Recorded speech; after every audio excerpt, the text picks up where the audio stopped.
Personally, I love that idea. Don't just change the way you look at your business and how you do things, change your business model. Now that's a big idea. Those are the kinds of opportunities that we're talking about here. With all this big data and analytics, you can do really big things. And a lot of organizations already are. And in just a few minutes, we're going to hear from some of these organizations and discover how advanced analytics are transforming their businesses. To help lead the discussion, please welcome global leader, business analytics and optimization for IBM Global Business Services, Fred Balboni.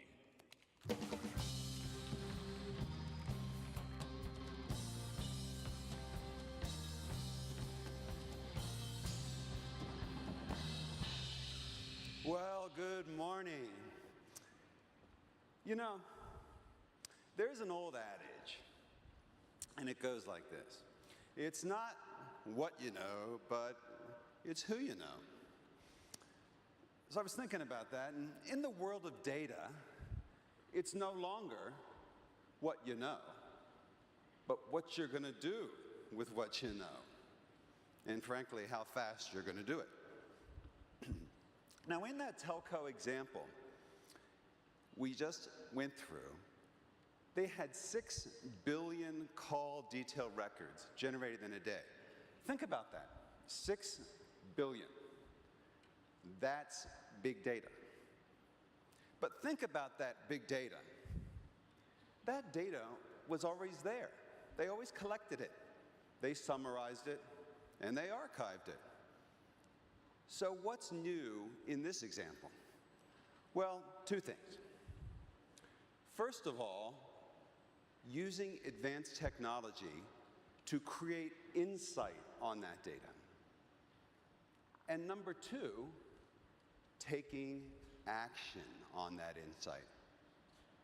Now, this is really important. This notion of taking action on the insight. That is the end game for us. That's the big payoff. That is the reason we're doing all of this. Now just think about this for a second. Analytics is no longer something for a select few. It's no longer isolated in IT. Frankly, we're seeing analytics everywhere. And to really understand what was going on, we sat down and we talked to you, our clients, and a lot of business executives. And the one universal truth is, indeed, everyone was talking about analytics. But let me share with you a couple little stories. What they said is that analytics is fundamentally changing their jobs. One chief marketing officer said, "My success is no longer about hanging out with the advertising agency. Instead, my success now is about analytics and technology." Or I really like what one chief financial officer said to me from a major company. She said, "Fred, I am no longer the scoreboard operator for the company.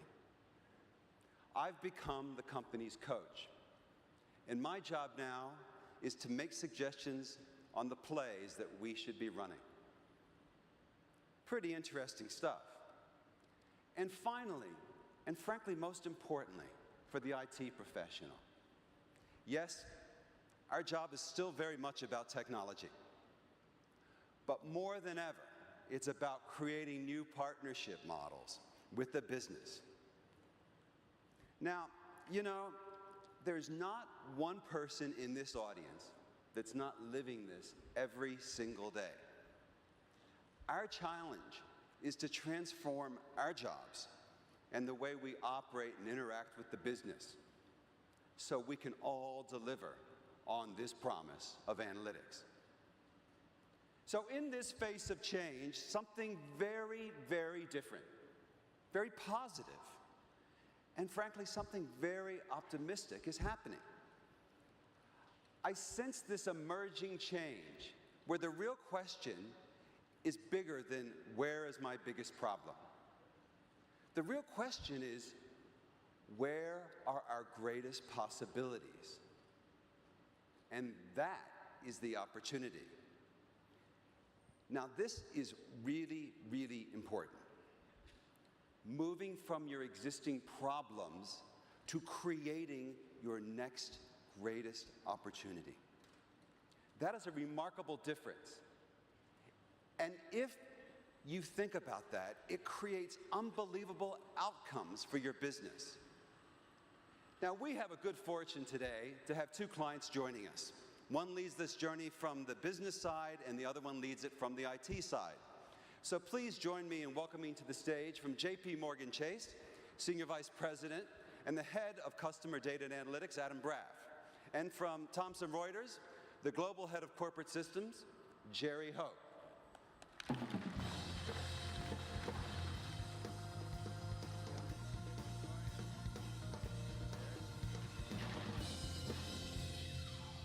Good morning, guys. Now, that is the way to make an entrance. What do you think?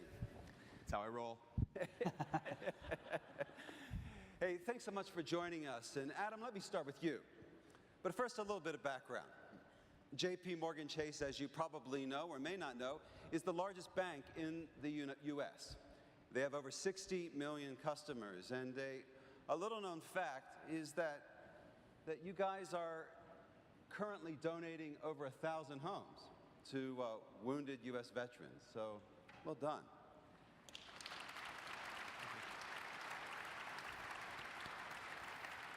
So, Adam, I've often heard you speak to me about the new banker and the new customer and that dance there. So, kind of two parts to this. How is the customer changing? And then, how is the bank changing to respond to that new customer? Well, it's really the same customer. What we have is new channel behavior. Customers are reaching us on the web and through mobile apps. A show of hands out there, how many of you in the last month have walked into a bank branch and talked to a human being?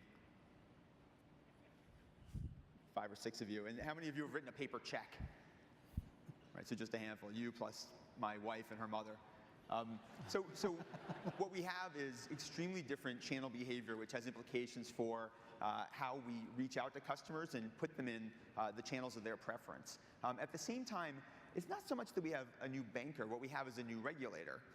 And regulations change all the time on pricing and data availability. So for example, the regulators set the price at which we can charge merchants for debit card interchange recently, and that has completely changed the profitability equation for whole groups of customers who are now no longer profitable with our existing business model. So we have to adapt. And how are you using analytics as you start this transformation and serving this new customer? A lot of it is about how we mine data about customer behavior and channel behavior in particular to understand which customers are and are not interacting with us in the new channels and why not. And are they enjoying the experience? Is it giving them what they need? At the same time, the new channels are actually also a feedback loop or a source of new information about customers. So we can take information that we learn about people's behavior in our digital channels and use it for the purposes that Steve talked about before. How do we fight fraud? How do we contain costs? How do we improve the customer experience? So it's really the reusability of this data feedback. That's great. Now, a little bit of background on Thomson Reuters. Thomson Reuters is the world's leading provider of information, intelligent information, I should say, for business professionals. Jerry, your business has got over 60,000 professionals, and they operate in over 100 countries with over $14 billion of revenue. So, Jerry, if I look at your business, you guys have just grown so rapidly over the last couple of years through mergers and acquisitions. And this has really resulted in quite a successful portfolio of quite autonomous businesses. So how are you leveraging this portfolio for growth? Great question, Fred. We do acquire about 40 to 60 businesses a year, so it's a very active activity for us within the corporation. And one of the things that we have not struggled with, but look to see a solution for, is how we deal with our customers. And the customers that come in from these acquisitions sometimes might have already been represented in one way or another within our corporation.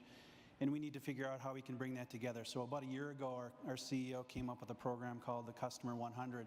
And within the Customer 100 program, the focus is really taking a look at our top 100 customers, 2 of which I'm happy to say are sitting here with me on stage, and driving value for those customers by packaging up different types of solutions that might be offered by some of the acquisitions, but also taking a look at how the value can be brought back to them in a different way. So I think it's learning a little bit more about the customer, taking the analytics that we see with the customers that are already in our portfolio and driving through with new solutions.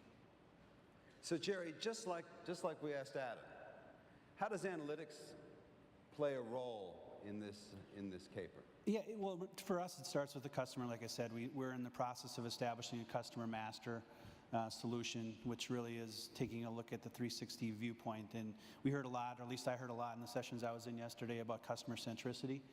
And I think the customer centricity piece is really the key for us to drive the value with the customer.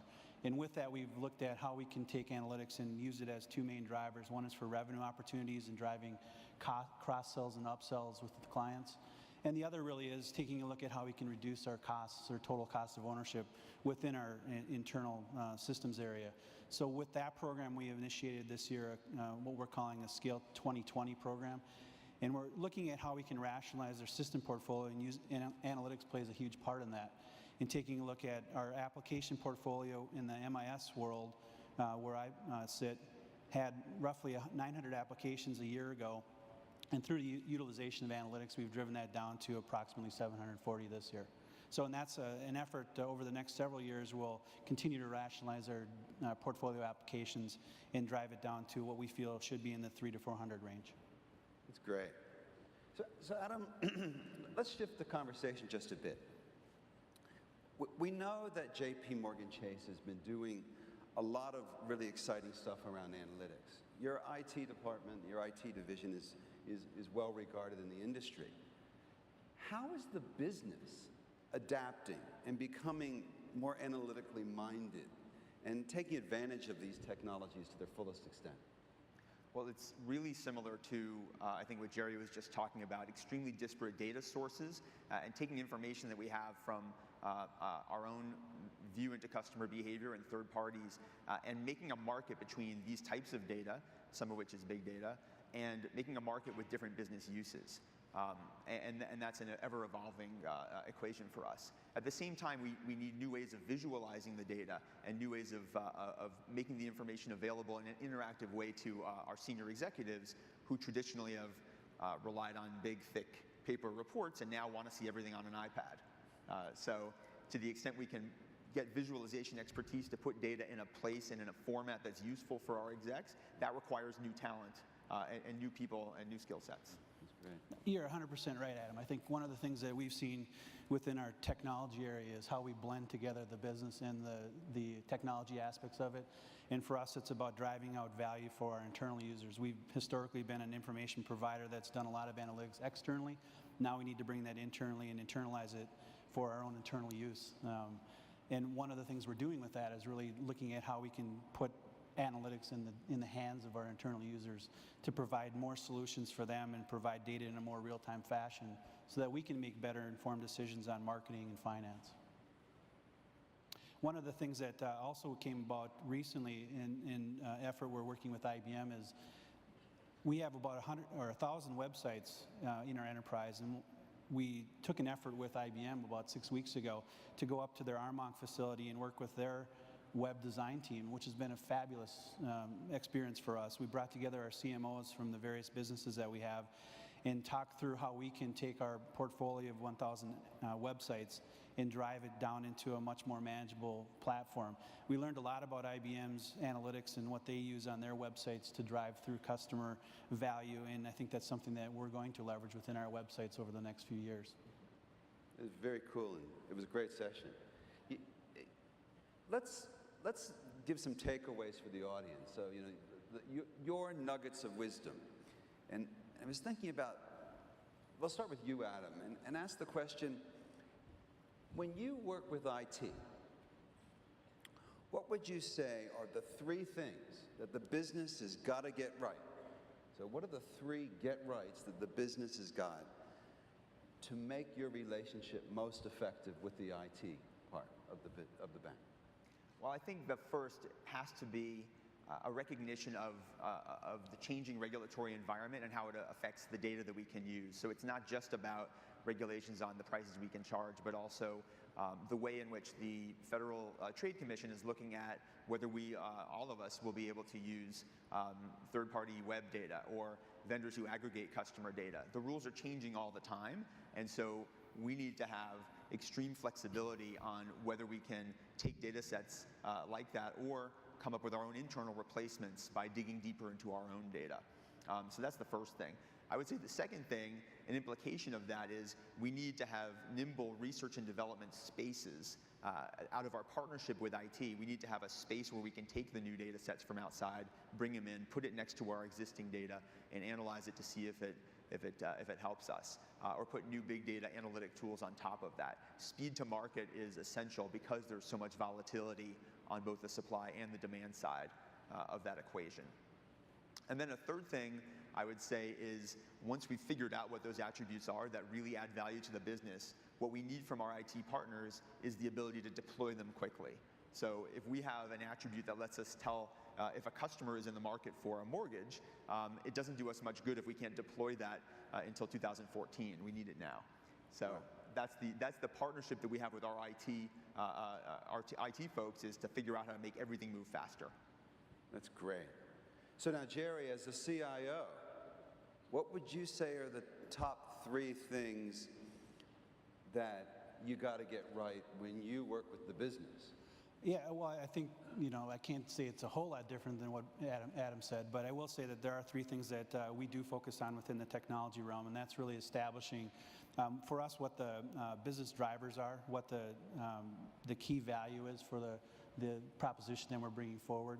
We also need to establish the business champion, and I think the business champion is really the first thing I would say is the main goal for us to establish. And that was one of the things, again, going back to the Armonk example, where we really wanted to bring our business users together with technology and come up with a solution together, because creating that technology solution that is done in a vacuum historically does not succeed. And I think we really learned a lot from that. Establishing governance is the second thing I would say is really key to a successful deployment. And we've established over the last year and a half more of a concept of centers of delivery, centers of excellence, a lot of people call them. And within the BI space, that's the area that I manage, we have established a lot more deep partnerships with people like our marketing folks and our finance folks to drive through solutions for them that really provide back value. And I'd say the last thing really is coming up with an idea of what the defined or expected outcomes are. And I think for us, that really means having a common set of goals and establishing for the business what the objective is, working with the business, I should say, what the objective is, and tying those together to really meet what the ultimate outcome is that they expect. That's really fundamental. Well, guys, I really love hearing this. You can keep going. You guys have really shown us all the kind of big opportunities that come from a partnership when you really get it right between the business and IT. So everyone, please join me in thanking Jerry and Adam for speaking with us and joining us today. Thanks so much. Thank you.